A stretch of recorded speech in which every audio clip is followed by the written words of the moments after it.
Hey everybody, it's the Hey Poopy podcast. What that booty do from poop to pleasure to health. Hosted by me, Ellen. And me, Dave, two curious people removing the stigma from that stinker. You might be asking yourself, why do we do this? It's because we love laughing and learning all about butts, specifically yours, and helping them be the best they can be. And on this episode, well, you're going to find out a lot more about me, at least my ass anyway. We had the wonderful Injector Chris from our favorite place, Bespoke Surgical. He gave me, I guess, an asshole bleaching, if you want to call it, or peel, if you will. And there was a lot going on in that episode. And we were there for quite some time. And he got to be up close and personal, if you will. Yes, he did. He saw more of you than I've ever seen, that's for sure. And This is, Dave, let's rewind a second because this is our 3rd year anniversary gift to our audience. Yeah, that gift you didn't think you'd want. No one asked for it. 2 years ago, I had my asshole examined by the great Dr. Evan Goldstein. And then last year, thanks to the height of COVID, we decided just to have a virtual party. But this year, Dave spread those cheeks wide open and wait till you hear what happened. Like in this clip. It's kind of crazy. Oh, here's the fan. Oh, okay. Oh, yeah. Woo! So now there's cold air being blown up my butthole. It actually feels pretty good. I'm not gonna lie. Wow, this is an experience. There's literally like cold air being blown up into my butt. Oh, okay. Now I can feel the actual like peel, sort of almost blocking the air a little bit in certain spots. Because now it's drying, so it's starting to get tacky. Exactly. I can definitely feel the tackiness a little bit now. Woo! This is like a ride. Yes. There's a lot of me going around. Actually, I mean, this is like technically the second. I mean, people have seen my asshole from my colonoscopy, which I put the photos up on Instagram. So in case you want a little trip down memory lane, you can also go see that on our feed somewhere. But yeah, this was a super fun. Well, we didn't see your asshole with your colonoscopy. We saw inside of your colon, which was fabulous. Inside, but I mean, I'm just chalking it up to like you've seen a lot of like inside stuff. So, but this was totally different. It was a weird ass sensation, which you'll hear more in this episode. Overall, if you're looking to get that done, Chris was amazing. He was thorough. He basically broke down everything was going to happen. He had any questions you needed answered. He was super thorough, very patient, and just complete professional. And no pain, actually. Yeah, and in the show notes, you can go follow Injector Chris and go check him out at his brand new practice at injectorchrisaesthetics.com, or just go see him at Bespoke Surgical, one of our favorite places, all linked in the show's notes. Totally. Yes. If you're looking at Botox, fillers, chemical peels, microneedling, he's got all that stuff. He's got you covered. And again, like I said, he was an amazing person and just a fun interview. Yes, I really adored him. And do you want to know more about the Hey Poopy podcast? Go to our website at heypoopypodcast.com, where you can get all of our information. Do you have suggestions for us? Please email us. We'd love to know all about it. Go check out our website because everything you need to know about Dave and I are right there, except for you won't see Dave's butthole. You'll just hear about it on this episode. Yeah, I mean, you'll see inside the colon, but you won't see the actual butthole. So, with all that, please enjoy this awesome shit show. Hey Poopy, how you doing? Hey Poopy, how you doing? I'm just, trying to find a place with like-minded people to talk about like-minded things about me, about poop and stuff. Hey Poopy, how you doing? Hey Poopy, how you doing? Oh man, what's this right here? Is this a podcast about poop? It is a podcast about poop. It is. And so much more, like buttholes. Hey, it's the Hey Poopy podcast with Dave and Ellen. This is episode 151, but it'll always be number 2 to us, our favorite number. Yes. And we have a very special guest today. We are back at Bespoke Surgical for our 3-year anniversary because Dave is going to get his butthole bleached. Yes, I am. And we're here with Chris from Bespoke. Thank you so much for being with us. Yes, Chris, thank you. Yeah. Thanks for having me. Of course. Chris, before we go into what you do with everybody's booty holes, can we go into how you poo? How have you been pooping recently? I'm always very consistent. I actually just go every morning before I start the day. So I think Nice. as soon as like I finish my breakfast, it's like instantly like, all right, go. Great. Yeah. So you're Amazing. one a day.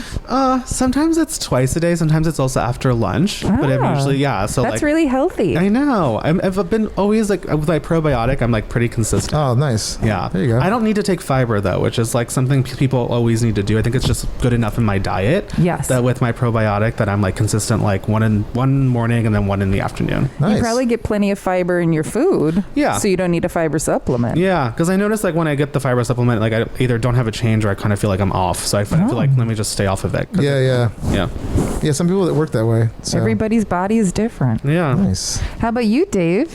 I have not gone to the bathroom this morning because I wanted to be fresh and clean for this.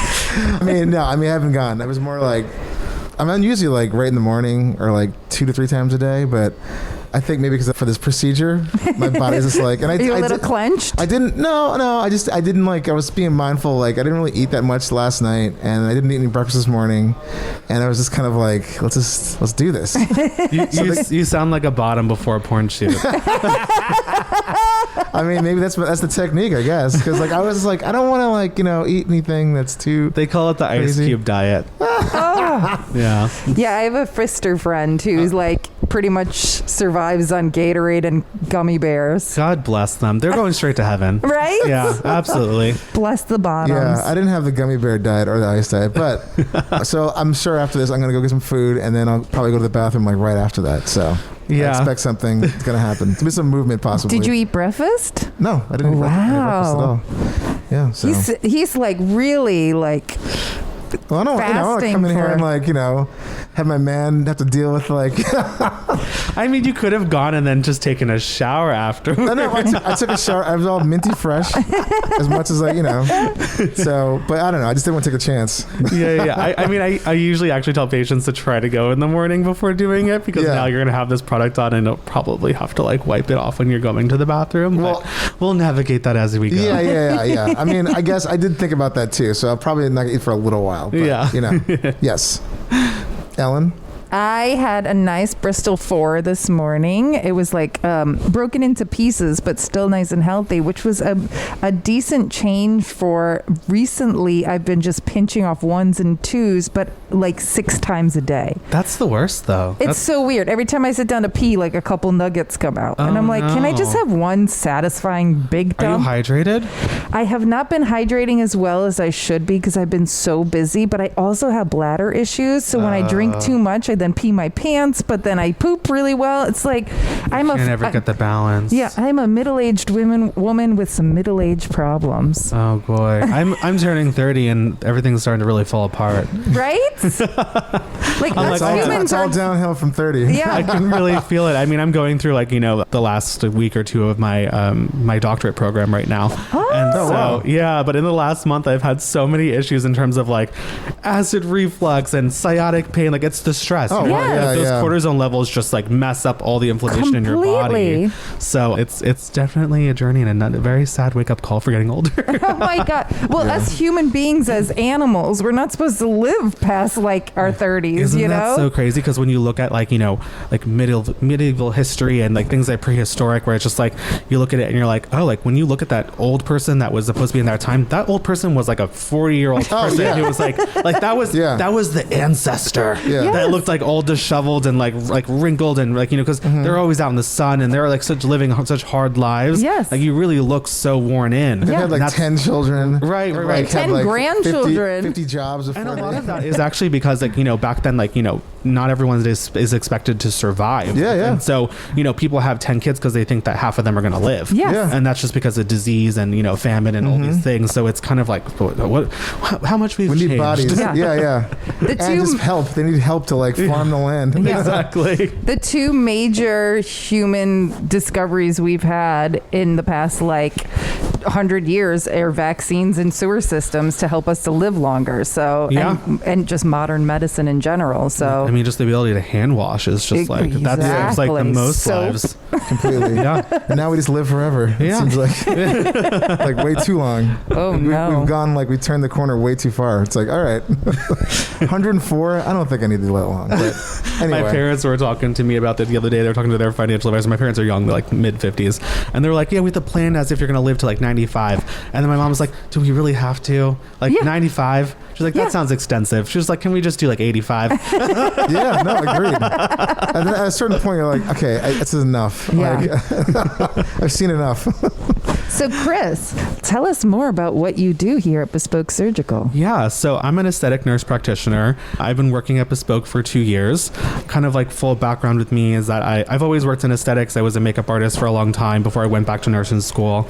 And so it's always been in me to have that eye to kind of make things beautiful. Oh, I love that. Yeah. So I also on the side, I also inject Botox fillers, can do chemical peels. So kind of really, and I feel like that's really helped me a lot here because as Dr. Goldstein always says, anal is such an uncharted territory. I mean, we hear about so much more now, anal sex and anal this and anal that, the fisting, the licking, the that. But that wasn't something that was, mainstream in our culture, 10, 15 years ago. That was not it. Yeah. And so everything that we kind of do here is kind of been pioneered here. Yes. And so I think that the reason why, it's worked out so well and, why we were such a good fit together is that he's like, you are really good at sort of taking your knowledge of what we do for the face and what you've seen in, sort of the aesthetic, medicine derm world and applying it anally. And that's really what we've done here. And so the butt is the second face. You have cheeks, I like that one, cheeks. I think they might be the favorite pair of cheeks these days. I feel like these days, I definitely switched. see more ass than face these days. Yeah, I was gonna say, your whole day must be just When people walking nervous, a lot of my, I have a lot of icebreakers to kind of, to ease them into it so they can kind of relax and have a good time with me. And I can tell they're nervous. I'm like, if it makes you feel better, you're already the fifth asshole I've seen today. I'm sure. Could you even pick it out in the line? Probably I have no idea. When I was having really bad hemorrhoid issues, I went to a different, not Dr. Evan. He helped me with hemorrhoid issues too, but a different doctor. And she goes, as soon as she walked in, she was like, I just want you to know you're not the first asshole I've seen today, and you're not going to be the last. Your butthole's not special. Let's get down to it. And I was like, okay then. It's true because you kind of have to break that, that stigma around it. And I think that we do that here. So, but you're also a nurse. Yeah. You're a professional. Yeah, absolutely. And to me, it doesn't nothing shocks or baffles me anymore when people ask me questions. Do you know what I mean? It's just kind of a lot of times they're like, how long do I have to wait after bleaching before I can get my asshole fisted? And I'm just kind of let's give it a week. Let things settle down a little bit. But then you know what? You really go in a week later. Have fun. It's hilarious. So we don't get baffled by the questions here. That's Yeah, hilarious. you're nothing shocking. Is that the most shocking question you've gotten? Possibly when it comes to more of I think it's not so many questions that I get that are super shocking, more of the stories that come along with it are kind of funny. So kind of just patients will kind of tell me if I've worked with them for a bit already with laser hair and that maybe I've done bleaching them on them already, and they'll kind of tell me oh hey, so I just I did a cruise 2 weeks ago and I just got gangbanged every day, so it's I kind of feel I need a little tune up down there. And I'm kind of not a medical tune up with Dr. G, but they're kind of I kind of need a refresh, so I'm sure, Reset. let's bring you in and we can kind of do some stuff and talk about it and make things pretty again. Yeah. That's hilarious. And sometimes I get pictures in my email. They're like, what do you think? How can we make this look better? And I'm like, whoa, I wasn't expecting that in my email, but Yeah, right. It just pops open in your inbox. You're like, oh, okay. Yeah. It's like my email. It's like my email has turned into a Twitter. It's just oh, okay. Surprise there. It's the episode of Parks and Rec when somebody sends a dick pic and the nurse sees it and she goes, oh, he's got a medical issue, and then all the men line up wanting to show their penises and she's like, no, I have a doctor for this. That's so funny. Well, I mean, it is one of those things now where it's like, not to, toot my own horn or anything, but like between like the exposure from, our social media page and my own Instagram and Twitter pages, and we've really utilized Twitter a lot like in the last year. I pushed for it because I was like, Instagram is so censored and you really can't show as much on there. And we work in an uncensored environment. I mean, what we do here is so niche, and I don't think that we should be hiding what we do. It's like, it's so informative and there's so much education behind it. So I was the one that really proposed and pushed hard for us to use Twitter for more, information and showing what we do here. And so now that like both the brand pages and also my own pages have gotten so much traction, it's one of those things now where people will see me out in a gay bar and they'll come up to me. They're like, oh my God, I follow you. I have so many questions. Blah, blah, blah. And I'm over here having like beer. They have to kind of like step away from my friends so I can talk about this person's asshole. That is amazing. I mean, it's kind of, I'm sure it's annoying, but it's also kind of amazing that like, you're just like out and about doing your thing and you're like, hold on guys, give me a second. Okay, what's the problem here? I've never expected that to happen. It's certainly, I'm grateful for it because obviously that means that business is doing well. And it's one of those things that you look for when you're trying to build a brand. Yeah. But yeah, no, sometimes I'm definitely kind of like, oh, wow, I wasn't expecting that. And then my friend made it a little bit, he turned up the notch for me with it because I was like, oh, I'm so shocked that this is kind of something that now has happened several times. Yeah. And he's kind of like, imagine how many people see you and don't come up to you. Yeah. Yes. And I was like, oh, I don't know if I don't want to think about that. Like, I just want to be like, you know what I mean? Like, I don't want to walk into a place thinking about who here knows who I am. Like, I just like,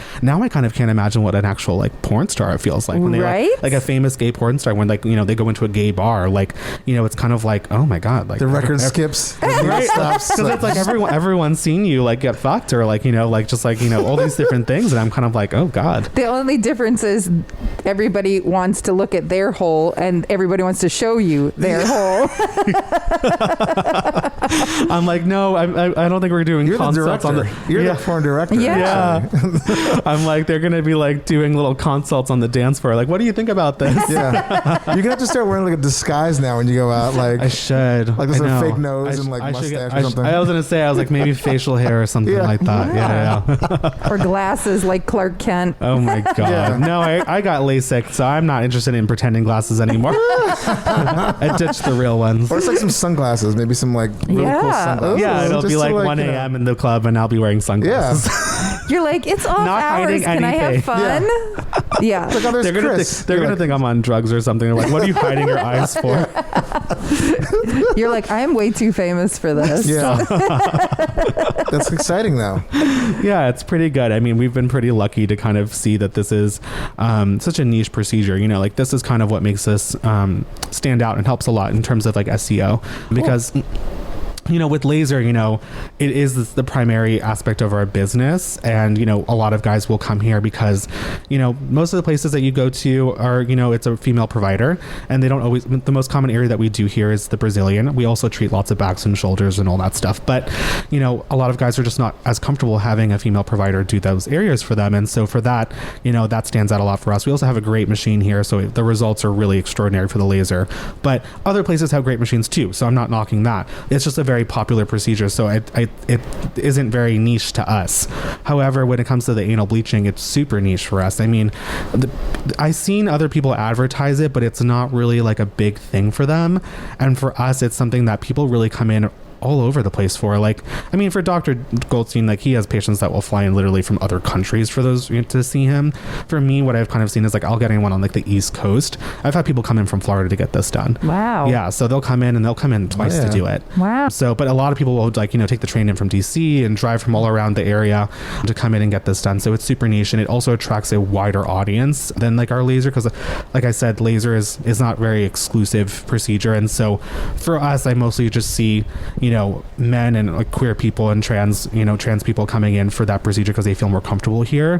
Whereas the bleaching, I see everyone. I see lots of straight women, lots of gay men, lots of trans women, everything in between. Wow. That's the part of it that's I think is so different is that it's casted a wider net for us, and we definitely show up very high on SEO because it's it's so different here. That's awesome. Yeah.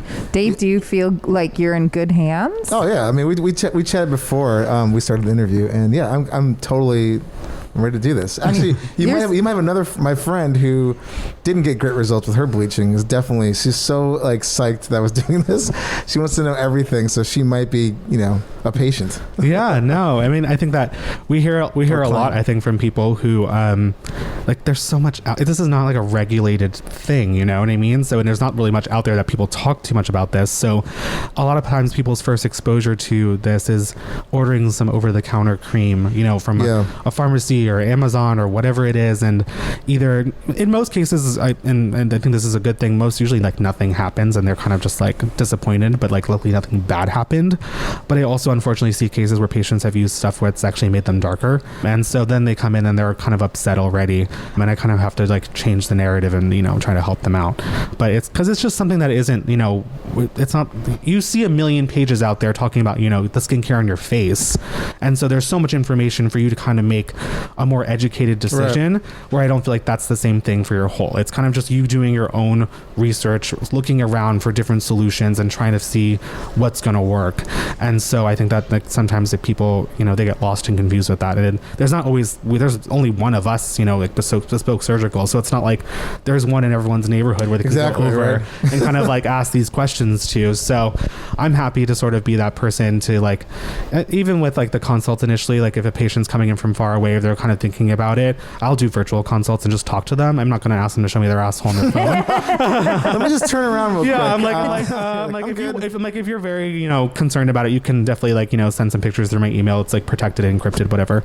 But usually it's just me kind of like talking to them through it, talking them what to expect, and so that usually helps give them a little bit of education on it, because I think that most importantly that's what we're trying to do here. Yes, is give a lot of safe education. Yes, because I think there's a lot out there that people that they don't really know what they're doing. This procedure is offered by other people out there, and I have been doing this for a little bit over 2 years, and I am very lucky that in the beginning of my experience, when I got set up for this job, it was a friend who kind of like helped Dr. G with kind of setting up the aesthetic department, and then like I ended up, I got hired for it.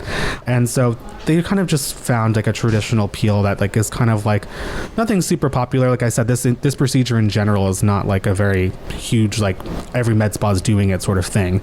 But if they gave me a product that was, that's been out there, more of like what's called like a Kojic acid peel, nothing too crazy. Doesn't sting too much, and they kind of want you to put it on like once a week for like 3 to 5 sessions. Like this is what you'll kind of see at your regular med spa. I see a lot of like wax in places offering it, like that kind of stuff.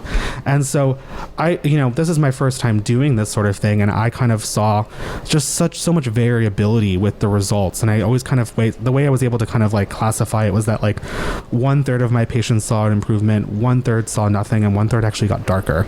And that just like did not make me satisfied. Of course. Why does it go darker? Do you know? I do, yeah. It's called post-inflammatory hyperpigmentation. Oh. It's when you're exposed to a laser or a peel, and the inflammation cascade in your body, it triggers you to deposit more melanin there. Wow. Yeah, it's typically seen more in people of color. However, I did see it happen on white people as well. So it was actually something to me that I was like, okay, I'm not using this product anymore. Yeah. And I need to kind of find a better solution. And so I did, and I found, like a physician exclusive product that is not, designed for, the butthole, but I kind of repurposed it and did a lot of test runs with patients that, I'm more close with and friends, and kind of like tracked results and all that. And I was like, okay, I found some consistency. Ding. I found some, some really great results here. There's still variability in terms of how good the result is going to be. And now after doing this and some time in bleaching, hundreds, if not maybe 1,000 assholes already at this point, I have been able to really kind of gather sort of like what to look for in terms of like, okay, is this person going to get an amazing result? Is it going to be a good result? Is it an okay result? Or is it kind of something that maybe they shouldn't spend their money on? Yeah. But this has made no one worse, that's for sure. And that's the thing that's super important to me.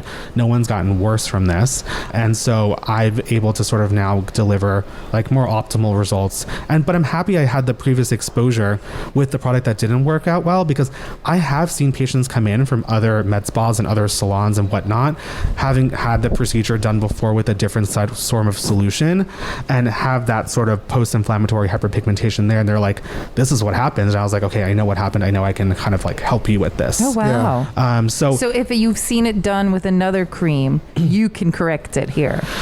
In most cases, I've been able to help out. Yeah. And what has happened is that usually it's the peels that will do it on people that they'll kind of like, they're just not using the right product. Yes. And so they're getting this post-inflammatory hyperpigmentation. On some people, it'll just go away on its own. And that's, you know, and I'm happy to kind of like work with them. Like I'm not trying to get like force them to jump in and spending more money. But if it's been there for quite a while already, you know, after, you know, 4 to 8 weeks, I'm like, okay, well, we kind of need to do something about it if you actually want it gone, because it's probably not going anywhere. But yeah, like the first exposure really, I think to me, as like from a clinical standpoint, you know, in medicine, it's just a lot of like going through you know, the motions to learn. You know, you don't know everything off the bat clinically.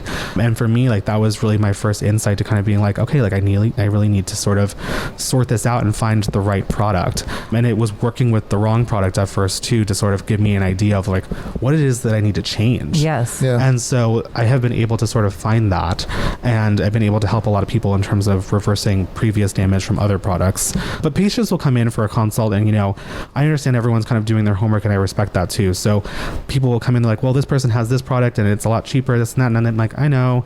And you know, you can do whatever you want, you're an adult at the end of the day. I just know like what you should, I'll sometimes give them better, you know, questions to ask, where I'm like, what product are they using? You know, what's the solution? What does the solution contain? What kind of acids does it contain? How many sessions do they usually need? Like, ask the right questions to kind of get this person to see how much this person actually knows. Yeah. Are they just putting something on you because they want to make a quick buck? Yes. Do they know how effective this product is? How can they manage if something goes wrong? What's their plan to manage it if it goes wrong? Because I have a plan to manage if it goes wrong. You know, I've had, you know, 3 patients that have had a reaction to my product because it's, you know, when you do medicine, things happen. Yes. Yeah. Everybody's body is different. Everyone's body is different. Any surgeon has something go wrong in some ways. I'm not talking about nothing big, but you know, they've had a reaction where you know, there's an inflammatory cascade and it gets, you know, they kind of get a rash there. I'm a nurse practitioner. I can prescribe. So I prescribed a topical steroid and I gave them like, you know, sort of like a minor wound care protocol to address it. They were fine in 2 weeks. Wow. No issues long term. You know, is it a shitty 2 weeks? Yeah, it sucks. You know, and we obviously refund them. It's not something that we want to feel like, oh, it's okay. Like, no, it's unfortunate, but it's not our fault and it's not their fault. Yes. But I'm also going to take care of them because I'm their provider. So some of your first patients from like 2 years ago, have you asked them to come back? So all the patients, and it was only just like a handful, because I mean, back then we also, when I say like, you know, third of my patients this, third of my patients that, back then when I first started this, you know, this role, this was a developing practice for aesthetics. I was only working 1 day a week. So I was part-time, you know, in schools becoming a nurse practitioner. I was a nurse at the time. I've now built this practice out to be, I'm here 4 days a week. Wow. Oh, wow. So that's a dramatic change in business. Yeah. That's a lot more buttholes. It's a lot more buttholes. Yeah. So back then so back there when I was doing the older peel that we've no longer used, it wasn't that many people, but yeah, I've invited them all back and we've hashed it out and we're doing the new peel on them, and they've been so much happier in terms of reversing the pigmentation. They're actually brighter now. Oh, wow. Than when I first started. So they're super happy, and I was happy to be able to kind of turn that around for them. So are all bleaching of buttholes a peel?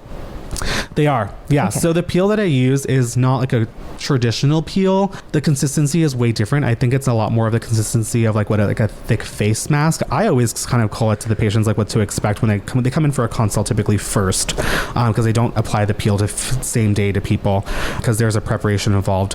I prescribe them a cream that they use for 2 weeks prior, Which you did with Dave. Which I did with Dave. So they use it for at least 2 weeks prior. Sometimes if the patient is darker, in terms of hyperpigmentation, not overall skin tone, it's not about being like whether like they're black, brown, or white. It's more of like what the hyperpigmentation is. Right. And sometimes people don't understand that. I can't change a brown person to have a pink butthole. Like that's not and I think that sounds crazy too. Right. Like, and it just isn't what it is. Like, you know, what I'm treating is hyperpigmentation. Yeah. Meaning that their hole in the surrounding area is darker than their own skin. That's what I'm treating. So when patients sometimes come in, and I'm very honest about this, we're not trying to just take people's money. So people will come in and I'm like, your hole is great. Like, it's super even. Like, you know, it's bright, it's flush. Like, I actually don't think I can make you better. Like, will you see an initial result because, you know, it's just fresh off the peel and it's going to look a little bit brighter for a month? Yeah.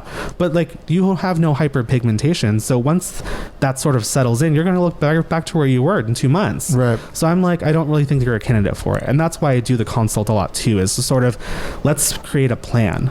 And so during that process afterwards is when I usually prescribe the cream. They get it from their pharmacy. They use it for about, 2 to 3 weeks, depending on how much, pigmentation they have down there. They come in for the peel. It's a super easy process. It takes me about 5 minutes to put on. There's no discomfort with putting on this peel. It's not like your more classic peels are more acidic, thin solutions, like more like that watery consistency that they kind of feel like spicy, like that's what I always say. They kind of have some warmth, and they kind of, it's got a little kick in it. Yeah, a little kick in it. Like I always say, like on the face, because I do a lot of those. I do a lot of those more like classic, high strength medical grade peels that are more acidic on the butt cheeks for like butt acne and stuff like that, and for pigmentation on the butt cheeks, because I kind of repurpose it from the face for that. But the difference is like the face has a lot like thinner skin than like your butt, and so on the face these things feel kind of quite spicy, versus on the butt or your back or something like that, they just kind of feel warm because the skin is so much thicker. Gotcha. But the peel that I use for the whole for bleaching is specifically designed for hyperpigmentation. It is not an acidic solution. It is like a thick paste. Oh. And so I put it on there. The patient feels no discomfort. They kind of just feel goopy. And I have them leave it on anywhere between like 8 to 10 hours. So that's the part that's kind of annoying about it. And I'm always very upfront about that they need to kind of have like an easy day when I put that on. I don't want them going to the gym. I don't want them riding a city bike home. Exactly. Like all that going stuff. For a run. Right. Because the people don't really think about that like this is a chemical reaction that's happening on your skin. If you introduce heat into that chemical reaction, like, think of chemistry 101, that turns up the chemical reaction hardcore, and you can get yourself a chemical burn. Yes. I've been bleaching the hair on my head for over 25 years. Layers, all different. The bleach that they now use to bleach my hair, they put conditioners in it to make it thicker, so it's not stripping so much. To kind of create a barrier so that your skin, because what's happening first initially with the bleach on your hair, for example, is that it's first going through the lipid barrier of your skin that's there to kind of protect it. And if you're a double process kind of girl, you know that the second process hurts a lot more, because now you've broken through your lipid layer and now you're really getting in there. So I kind of educate patients on sort of like what it is that their day should look like. I'm like, you can work from home or go back to the office, that's fine. Sitting down all day is fine. It's just kind of like, you need to lower your activity. Talking about hairs, will Dave's hairs around his butthole be bleached? That is a great question, because I do get that question a lot. They will not. Wow. So there is no peroxide in this product. So again, this is not the term anal bleaching is more of an SEO thing, to be honest with you. Like it's just more because like that's just kind of like industry what has been called for so long. This is probably getting to the skin layers, like where it's like penetrating that, right? It's turning that the brighter color, for lack of a better term. Yeah, it's lifting up the hyperpigmentation that's associated with excess melanin deposited into the skin. It's nothing to do with the hair color. It's not peroxide. So back in the day when anal bleaching was first introduced as sort of like a industry like porn thing, they were using a lot of peroxide products, and so there are a lot of burns associated with that. Right? Just like imagine with your scalp, right? Yes. I've done a triple process on my hair because I have very, very dark hair, and that is very spicy. Yes. I definitely do get like very minor burns from it. Like it's one of those things for like the next like week or two, like your scalp is very dry and it kind of flakes a little bit. Like that's a minor chemical burn, right? That's what it is. There's different degrees of burns out there, and I'm a medical provider, so I know what that is. But yeah, back in the day when this was first introduced, as the reason why it was called bleaching is because it was actually being used with peroxides. Wow. Things that actually bleached. Wow. So back then you would have seen your hair lift up and you would have blonde hair around your hole. I was so curious about that to Dave. I was like, it's gonna be funny if you like your butthole looks like a skunk. Right. If it just has like red and blonde. I guess. It has like red and blonde hairs. Yeah. Yeah, right? I would never know. I guess I'm definitely going to look back there, but... Yeah, did you look back there beforehand so you could do before and after? It didn't look any different after I put the cream on, so... Yeah. It's the same. And no, but have you looked at your butthole before this process? Yes, before I did it, before I put the cream on. No, I'm saying way before we even booked this. No, not really. I don't think I really looked at my ass. I look at my butthole every month. Good. I don't. Once a month, you just look at it? Is it on your calendar? It's not I wish it was on my calendar. Google alert? No, it's because I did laser hair removal down there. I did mostly the Brazilian. I kept some in the front. Okay. And I have a couple hairs that I did like 12 sessions because I did it like 15 years ago. The laser probably wasn't as good. And so I still have like 30% hair. So I wax and I do my own waxing. Oh, wow. You're brave. I totally enjoy it. Wow. Yeah, because I've been doing it for so long that I don't even feel anything. Yeah. But to get to the few hairs around my You need to butthole, see it. I get a magnified light up mirror Oh, this is intense. and I get in there. Those 5 to 10 hairs will not exist. Well, we're hiring here if you want to come over here and work. I will do it. I did it to a friend of mine who was pregnant a year and a half ago, right before she gave birth. Because she was like, was she going to be filming or something like that? No, the birth? not at all. Oh, okay. She was just like, I haven't waxed in forever and I'm so uncomfortable. Can you help? I was like, get in here. I'm going to wax your holes. Oh my God. Well, I mean, coming from a nursing, I never worked in the hospital, but I did obviously rotations and all that stuff. People don't need to worry about what the nurses think about them because honestly, we see so much shit in there that it's like. She didn't want to do it for the nurses. She did one for her own. For her own self. She was just like, I want to feel good about myself. Yeah, I get that. Well, you're a good friend. Of course. That's a nice thing to do. I mean, I'm also over here sometimes lasering my friends' assholes. I've seen all of their assholes. Sometimes they'll ask me when we're out, drinking. They're like, "Who has the prettiest asshole?" I'm like, to be honest with you, like I've seen so many of yours, I don't even remember. Yeah, it's like a blur. Yeah, I'm kind of just like, damn, you have to show me right now. Like, I don't know. Well, back to me. I did. Well, I mean, I didn't finish answering your question. Oh, before sorry. You went into your thing. No, I've never looked at my butthole, like ever, like unless like I had to for a specific medical reason, which was I don't think it ever happened. You guys should But do a I looked at it before, like obviously before I started using the cream that I got from you. Yeah.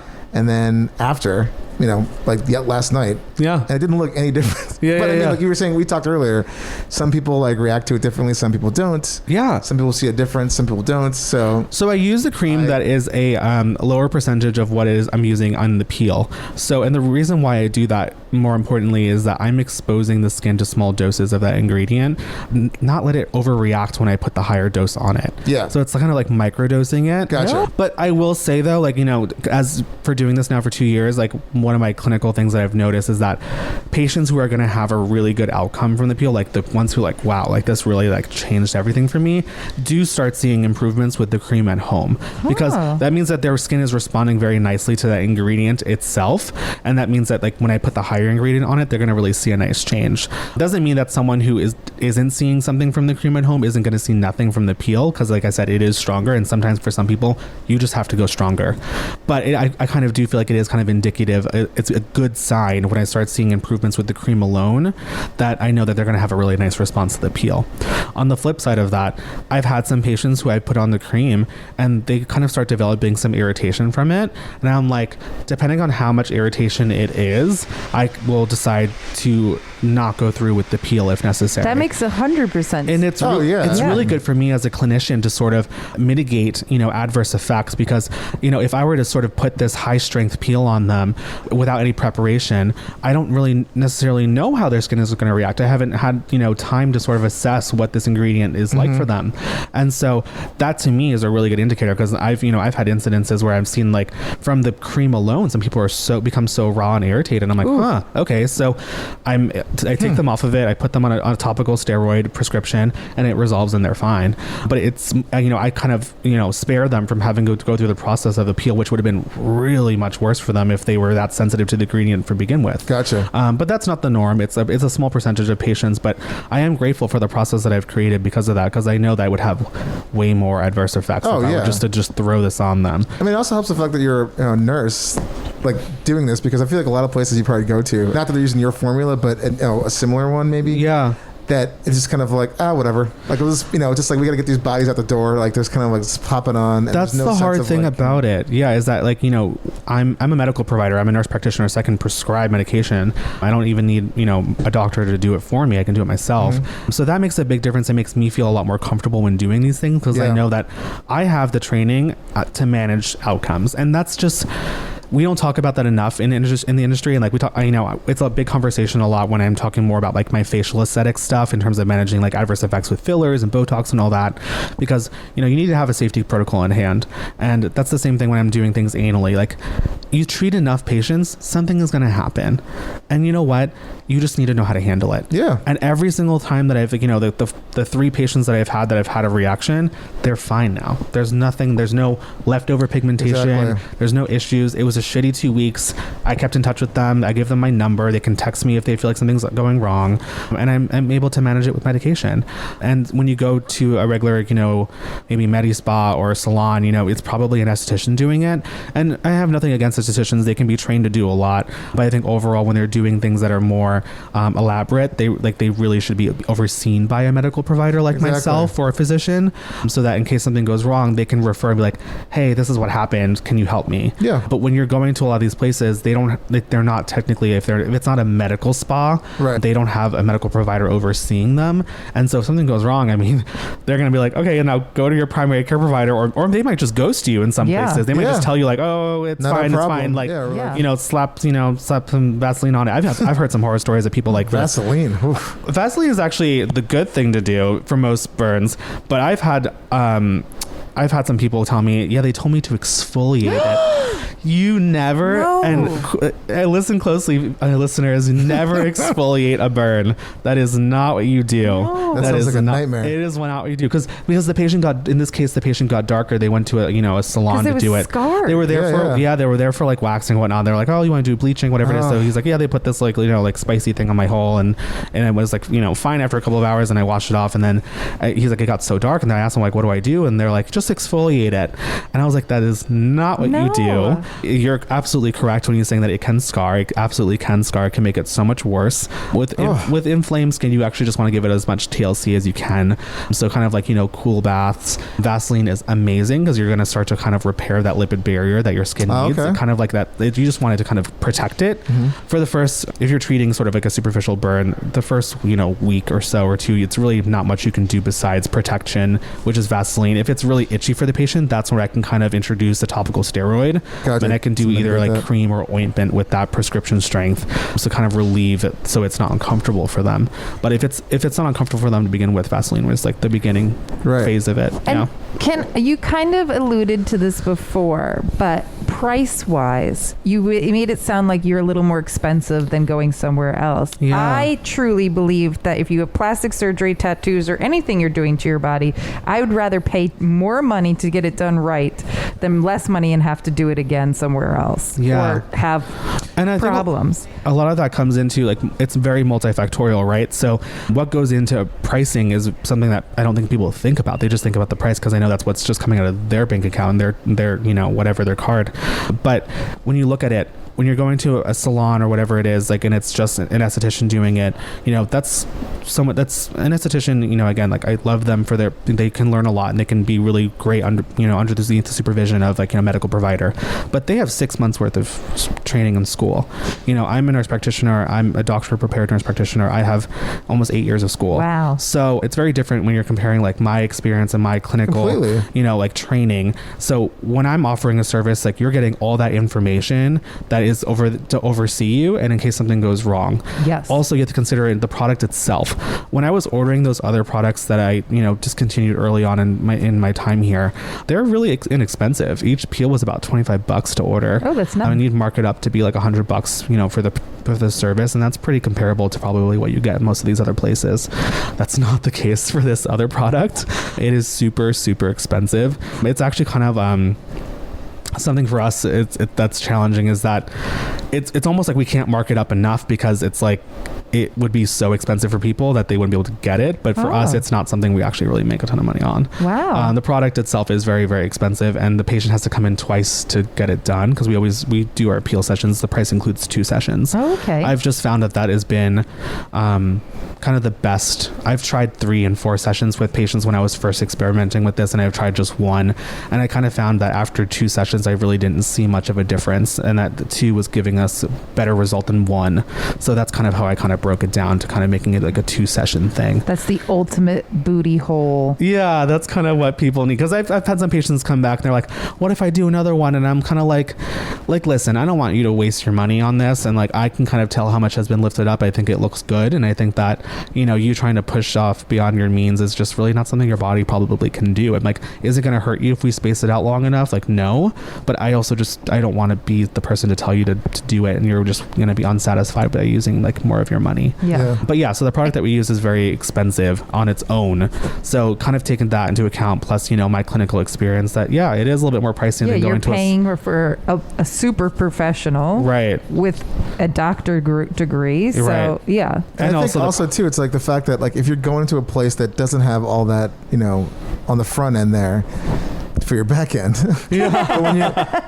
but it's like if you're getting the results that you don't like or becomes dark, in certain cases darker, then if you wind up coming back here, it's just not coming back here, coming here to fix that, you're spending like even more money. Yes. So you might as well just, if that's something that you want your butthole to look like beautiful, I think this is the place to go to, obviously, because we're here. But I mean, I think the idea of like echoing what Ellen said, is like if you're going to spend the money, like at least make sure that the people that you're with, they have they have a backup plan, like you said. Yeah. And what to do, where this stuff's coming from. I think that's really important. And instead of just going to like a, not to like knock it, but like a med spa, mom and pop shop down the street, which there's a dime a dozen in this city. There's like people who go and get cheap, like $50 tattoos that then they need to get it covered up by a professional who does a good tattoo. Yeah. You're the professional. Yeah. So it's like, you try to just educate people the most that you can, and I'm happy. That's why I do I do consults for free. So it's like it's a 15-minute free consult. You come in. Awesome. I do like a quick exam to kind of examine the area. I always do that because like sometimes, like I said, I've done this now and I've seen so many holes and I've seen so many outcomes that I'm able to kind of see who's going to get a really nice result and who's going to get an okay result, who's going to get a good result. And some people, I also tell them like, I would just save your money because I don't think that I can probably change too much because I think it already looks good. Yeah. Or the color the dyspigmentation on your hole is not something that this can really help with, because this really only helps with brown. Like the hyperpigmentation has to be more brown, and sometimes I'll see certain people come in with more of a yellow or like a purpley red discoloration, and I can't really help with that, unfortunately. So I kind of like, I'm very upfront. I'm not trying to take people's money with them, and so I just tell them like, I really don't think that I can make a huge difference for you. I have a couple more questions. Price, can you tell us how much? Absolutely. It's $750 for 2 sessions. Cool. Yeah. So the patient comes in twice, about 2 to 3 weeks apart. It kind of depends on how much pigmentation they have there. If they have more, I kind of like them to kind of wait longer, and I'll have them use the at-home cream longer in between, because that's going to help me pull up more pigment when I go in to use the peel. And Dave's doing this for free, so we could like talk about it on the show, which I think is amazing. Yes, thank you for that. I mean, this is an awesome science experiment slash great bit for our show, and I think it's educational too, because I think a lot of people out there that necessarily don't want to even admit or talk about maybe wanting to get this done. Yeah, this is a nice little like dip into the pool as far as like, I know someone is getting it done now, and or like the process. It's very uncharted territory for a lot of people, but no, it's something that I do all the time. So I'm really now, like versus 2 years ago, with so much clinical experience doing this, really able to give people good insight during that consultation. And it's pretty cool because a lot of times people ask me like, how long do the results last? And that's like a big question. And I'm like, that is a big question. I can't always I don't give exact answers, but what I have seen clinically is that patients who have been able to lift up more shades, I have some patients, and this is not the norm, who have been able to lift up like 5 or 6 shades. Wow. But you have to think into account, they had a lot of hyperpigmentation there. Their whole color was significantly darker than their butt cheek, right? So like it's because they had so much pigment to start with that I'm able to lift them up into such a nice place, and they're very happy with it. And a lot of these patients are also like my laser patients, so I still see them frequently. So I'm able to see like, okay, you kind of track like like a year and a half later, like, oh wow, you're still like, your color is still really good there, because it was so much darker before that I lifted up so much that it's it really amazing that it's so permanent for some people. And that's what I'm kind of getting to, is that like when I've lifted up people who are more like 2 to 3 shades, which is more of the average, like 2 to 3 shades, I always say like they should expect a shade back in a year, and then it kind of like over time will slowly make its way back to its baseline. That's a long time though. It is. That's a pretty significant amount of time. Yeah, it is. And for patients that have only lifted up like a shade or 2, I kind of tell them that with like in a year, or maybe sometimes like 8 months or so, they can probably be back at their baseline. And that's why I'm able to kind of say at the consultation, when I see their color, hey, I'm just giving you a heads up based on what I've seen. This might not be a very long-term outcome for you. So that's up to you to decide like what it is that you want to do. Like there's no, harm in doing it, but you need to know for yourself that this might not be like 2 years from now, you're going to still appreciate the results, Wow. Yeah. So it's, I like to be very, ethical about how I'm, talking about the product and like what they should expect with it.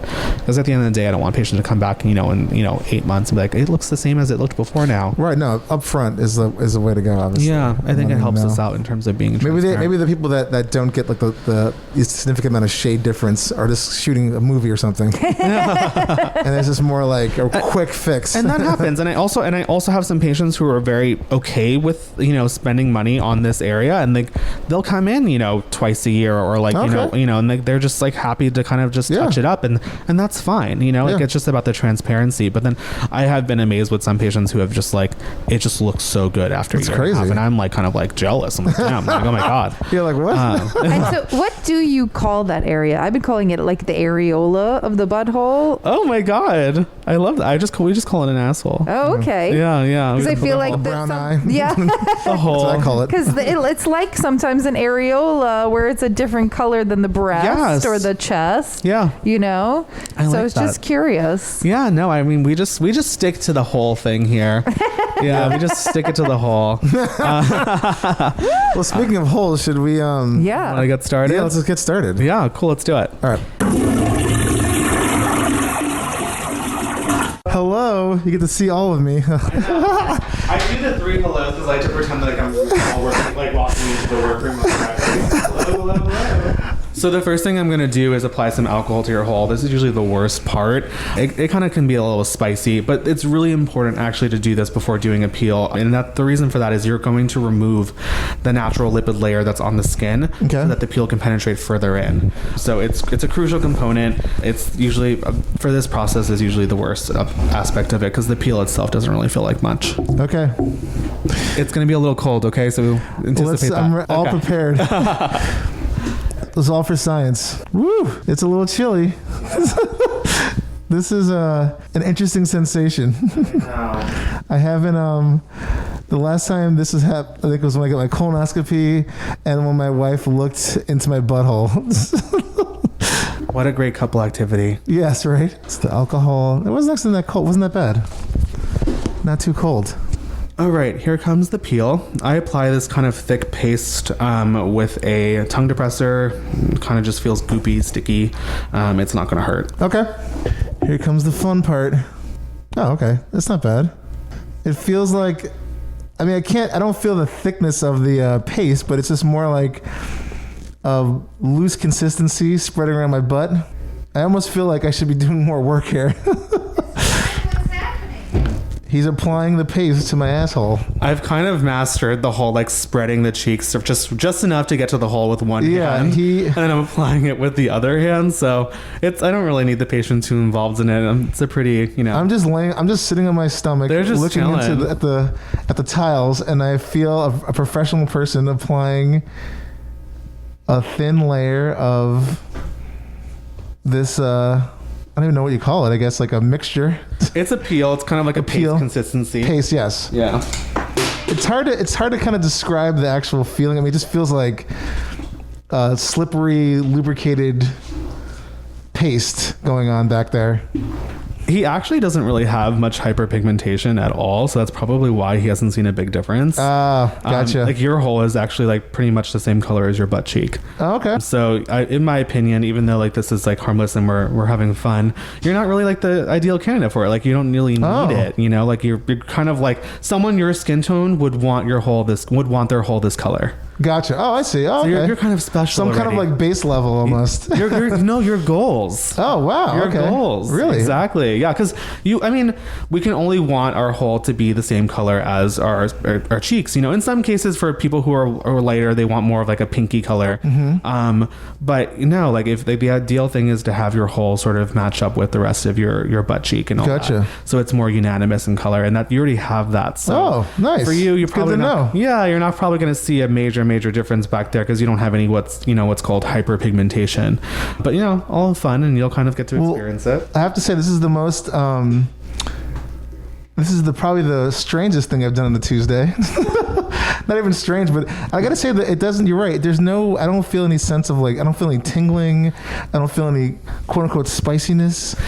It just feels like a wet, lubricated substance that's now starting to dry a little bit. Yeah, it doesn't really feel like much. If you want to see the color here before I throw out the tongue depressor, this is what the peel looked like. It literally looks like peanut butter. Oh wow, it does. Yeah, I'm looking right now. It's got like like a peanut buttery, almost like, and it's like organic honey kind of look. Yeah. Oh yeah, okay, yeah.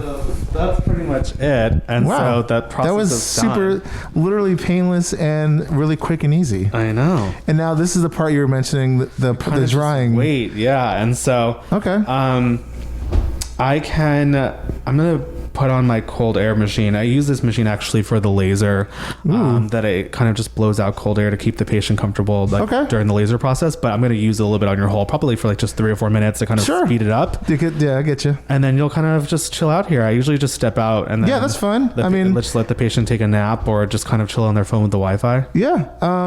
I don't think my phone's in the desk, but it's fine. I'll just just close my eyes for a minute. Yeah, it won't be too long. So I'm gonna go put on the cold air machine. It's gonna get really loud, but you can kind of like, It's fine. I'm just gonna. I mean, we're recording now, so it doesn't matter. I'm not gonna. Yeah. I'm just gonna let it go. Cool. I'll chime in. Awesome. Thank you. So now, Chris is turning on the fan. Oh, here we go. Let me see if I can. That's actually not that bad. Or does it get louder than that? Oh, it's not. Oh, okay. Never mind. Yeah, it's weird. Like, even though I felt more when you were putting it on, but now I feel like there's nothing even back there. Yeah, no. It's kind of crazy. Oh, here's the fan. Oh, okay. Oh, yeah. Woo! So now there's cold air being blown up my butthole.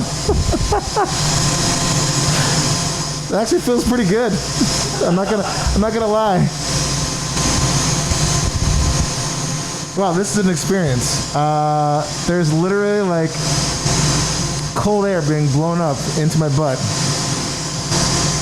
Oh, okay, now I can feel the actual like peel sort of almost blocking the air a little bit in certain spots. Because now it's drying, so it's starting to get tacky. Exactly. I can definitely feel the tackiness a little bit now. Woo! This is like a ride. Okay, this thing is pretty loud. Although I'd like to have this in my bedroom. I love loud, like white noise machines. Woo! That is chilly. If this was the summertime, this would be like my favorite thing right now. There is like a wind tunnel in my butthole. Woo! Oh wow, that is completely. I feel like my whole asshole is completely numb now. Well, that was a ride. So that kind of just speeds up the drying process. The peel definitely changes a lot in consistency when it starts to dry. Initially it's kind of like slippery, a little goopy, kind of like, like very like smooth peanut butter. And now I kind of feel like it's kind of like getting a little bit more tacky. And that's good. We want it to kind of really adhere to the skin. At this point, now I'm just going to let Dave just chill out and just kind of dry out for another 10 minutes. Okay. And then, we'll come back in and I'll double check everything's sticking and everything's drying. And then he's actually going to get dressed and leave the peel on. And it's going to stay on for, let's do 9 hours. 9 hours? Okay. Yeah. And like you said, I could like just still, obviously sit, walk around. Like, there's no like physical activity really. Yeah. So normal activity is totally fine. I tell patients to avoid, like exercise, like no riding your city bike home. All that stuff is going to contribute to the chemical reaction, which we don't want. Okay.